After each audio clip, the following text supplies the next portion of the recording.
welcome back to the Strong Women Collective. It feels like it's been ages since I've sat down and I've been here, and it hasn't. It's literally been a week. I just feel like so much time has passed. In case you missed it, I turned 35, so I'm another year older. No less wiser, but I'm all right with it. It's just happening. So yes, I know I owe you a week 6 fat loss update. If you are on the YouTube channel, you will know I've been updating you every week on my fat loss progress. I am going to sit and record a week 6 end of fat loss phase update for you all, and walk you through what's coming next, because I know you're also nosy. But today's podcast is actually inspired by some conversations we were having on the group call last night. So for those of you that don't know, for another coach, I basically, how would you describe it? I'm a subcontractor to another coach's program. So I deal with a portion of the group clients there, and we do weekly live calls. And this week's education topic was all things nutrition and getting your diet set up for better success. And we were talking a lot about volume eating. And I figured it's been a while since I've done a nutrition topic on the pod. And this is something that I guess you could say I'm very passionate about. And it is that fundamentally, I believe you should be eating more in order to lose more weight. And actually, one of the girls in the call last night was like, I am eating more than ever before. Is this okay? And it's like, well, babe, if the scales are going down, yeah, you can. And volume eating for me, my clients, it is queen or king. It is one of the things that stops us wanting to tear our own arms off. And if you are a self-confessed greedy girl, and I say that with no shade, I am a greedy pig. I love food. I am not one of these people that doesn't get excited about food. I get excited about all foods. Doesn't matter whether it's healthful or less healthful. I love eating. It's 3 or 4 of my favorite times in a day, and I make absolutely no apologies for that. And I don't think it's wrong to enjoy your food. But when it comes to loving food and also wanting to drop body fat to lose weight, eating more high volume foods is one of the best things that you can do, because yes, the entire fitness industry spaffs about protein. We love protein. We love talking about high protein meals. We love talking to you about how you can get more protein in your snacks, all of that. And I am not saying that protein isn't important, because it is. We do all need to be having 1.2 to 2.2 grams of protein per kilogram of body weight. And if you're dieting, somewhere between 1.5 and 1.8 grams is super ideal. For most women, you need to be on over 100 grams. Most of the women I work with are on somewhere between 100 and 140 grams. Many are between 120 and 140. And the minute they start eating more, they report feeling fuller, not wanting to snack as much. And yeah, because the key component of dropping body fat is an energy deficit, this makes life easier. So if you have got your protein nailed, or if you haven't, but you know you need to be focused on it, obviously that is a first place to start.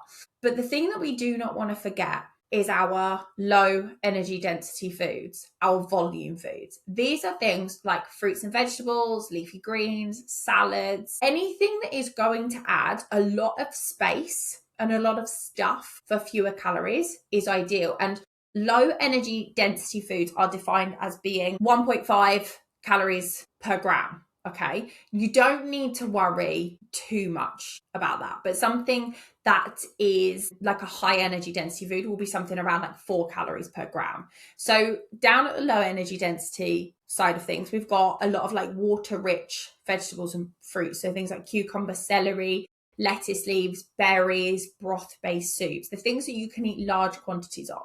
Then you've got your medium energy density food. So this is things like your lean meat, whole grains, healthy fats. Obviously, you do need to monitor your portion size of these, but we still want a decent amount of those. And then obviously the stuff that we want a little bit more sparingly is our high energy density foods. So a lot of things like ultra processed snacks, cheeses, anything that's quite high in calories, oils, nuts, stuff like that. This is not saying that you don't need to eat these foods, because you do. All right. You need healthy fats. You need your protein. But what we want to talk about today is why you should be focusing more on these volume foods. And particularly if you are somebody who doesn't get on well with smaller meals, this is going to be one of your best friends, because when you get into the art of volume eating, you get massive plates of food. Massive. Like even for 300, 400, 500 calories, you can start eating masses. And this means that you're also going to feel fuller. So again, if you are somebody who doesn't like the feeling of not being full, and one of the things that often stops you in your fat loss progress is that you don't cope very well with being hungry, this is another tactic that is really gonna benefit you. And it's probably one of the simplest fat loss hacks that I think I could ever give you. Bear in mind, across a week, I see so many food diaries. I see so many people's logs of what they have eaten. I will tell you time and time again, when somebody comes to work with me, many of them are barely eating between 2 and 5 portions of fruit and veg a day. It's quite rare to work with somebody who is already eating 5, 6, 7, 8 portions of fruit and veg. And if you're in the UK, the NHS guideline is at least 5 portions of fruit, veg and salad, a portion being about 80 grams. So for fresh fruit, veg stuff, salad, 80 grams is a portion. If it's dried fruit, 30 grams is a portion. I can tell you, hands down, I have seen hundreds, if not thousands of food diaries over the years where people are eating maybe 2 to 3 portions. And one of the biggest things that I bring in is, yes, more protein, but it's more volume. The other side of life when it comes to higher volume foods is we also get more fiber. Fiber is, we would call it like, it's like the unofficial 4th macronutrient. It is something that helps our digestive system, but it also helps keep us fuller. So foods that are higher in fiber tend to be ones that it takes our body longer to digest. And ultimately, that's why protein's such a freaking vibe. It's because it takes our body longer to digest it. It's why it keeps us fuller for longer. So we really want to get on board with eating more. And when you start eating more protein and more veg, you reduce your fats, your sugars, your ultra processed foods. This is when we see what feels like magic of physically eating more, physically feeling fuller, but calorie intake coming down. And if you're like, surely she's just talking about this, there have actually been studies done. And I just want to read you like a little extract for one. I'll put the PubMed ID in the show notes for anyone who does actually want to go and read this. But this says, participants who were advised to decrease the energy density of their diets by adding water-rich foods and reducing their fat intake lost 33% more weight at 6 months than did those who were advised to just decrease their fat intake alone. The 2 strategies, so either decreasing fat intake or also adding in high volume foods, were similar in effectiveness for maintaining weight during the second 6 months of the study. Thus, advice to reduce the energy density of the diet, especially by combining fat reduction with increased consumption of fruit and vegetables, was effective for weight loss and maintenance. If you are a yo-yo dieter and you can lose weight and you are like, I can do it, I can lose 5 to 10 kilos, but I can never keep it off. This is one of the secret sources. Because again, when we finish a fat loss phase and maybe we stop calorie tracking and things like that, it's really common to then see these little habits creep back in where we stop having fruit and veg, we stop thinking about how we're plating our meals, and the calories creep up. So let's just do back to basics 101. Your main meals should theoretically look like this, okay? This is a plate. If you're listening, just imagine a plate. A quarter of your plate should be lean protein. By lean protein, I mean things that contain more protein and less fats. So we're talking chicken breasts, tuna, white fish, lean beef, ground turkey.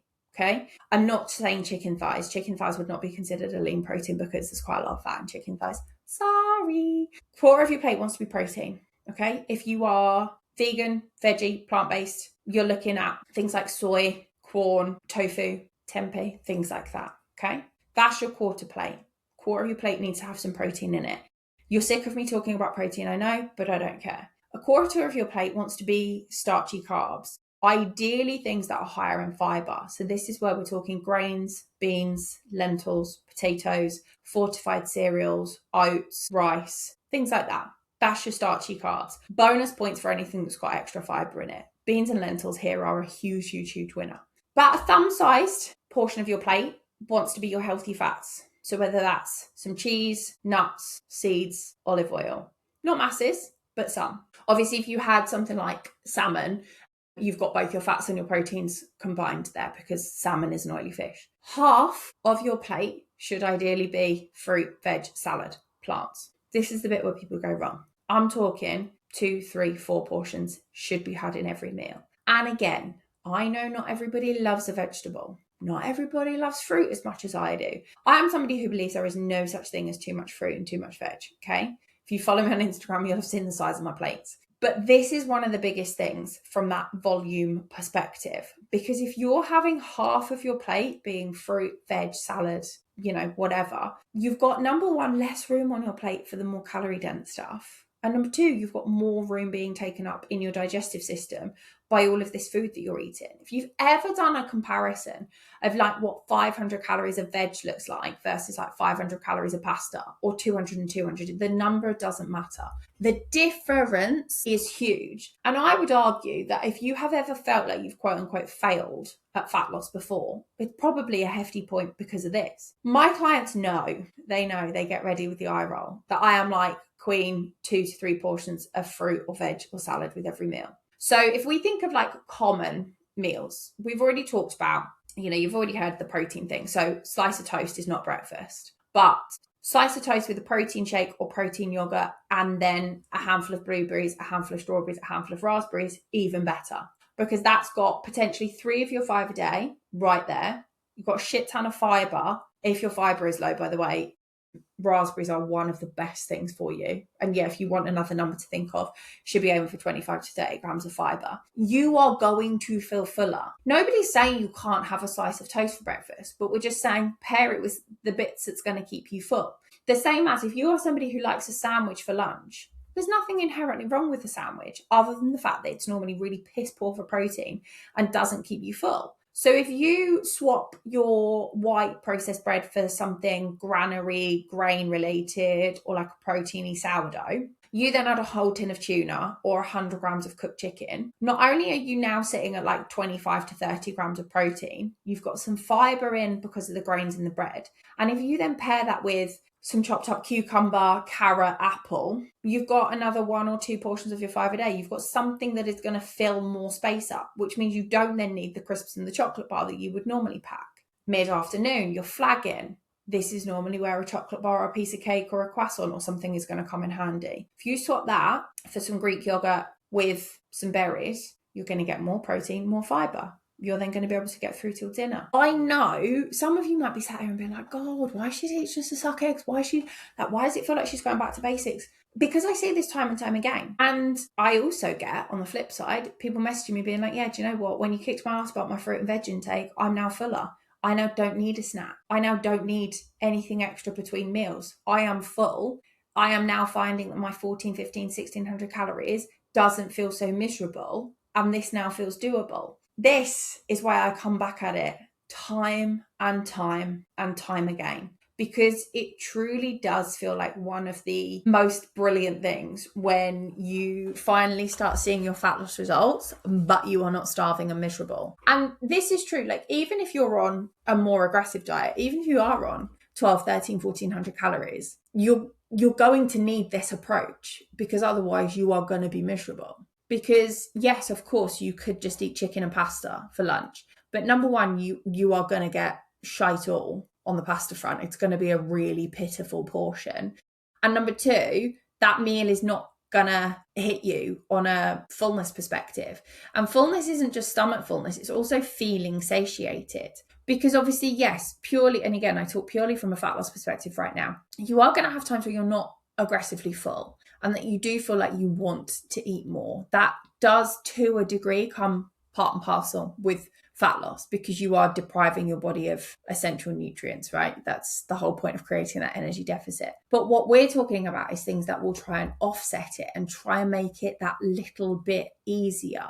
Because if you start your fat loss phase and you're already hungry, and if you know much about the hunger and fullness scale, I mean, I'm not going to go into it in depth here because it is an intuitive eating practice, and intuitive eating at its core is anti-diet. But if you think of it as 1 being, I am like so hungry, I can't cope, like I feel nauseous, I feel super empty. And 10 is, I am so full up that I think I might hurl. We want to be at about a 7-ish at the end of most meals. But if you're eating super high calorie, low volume foods, you're possibly not going to get above a 4 or a 5, which basically means every time you eat, you're still hungry. You're still looking for something. And if we come back to how can we reduce friction when we diet, or how can we make it feel less minging, this is one of the ways. Because if you are, even in the early days, you're hungry all the time, your food focus is going to be insanely high. The more you think about food and the more you challenge your own willpower, the harder it gets. Think about how many decisions you make in a day.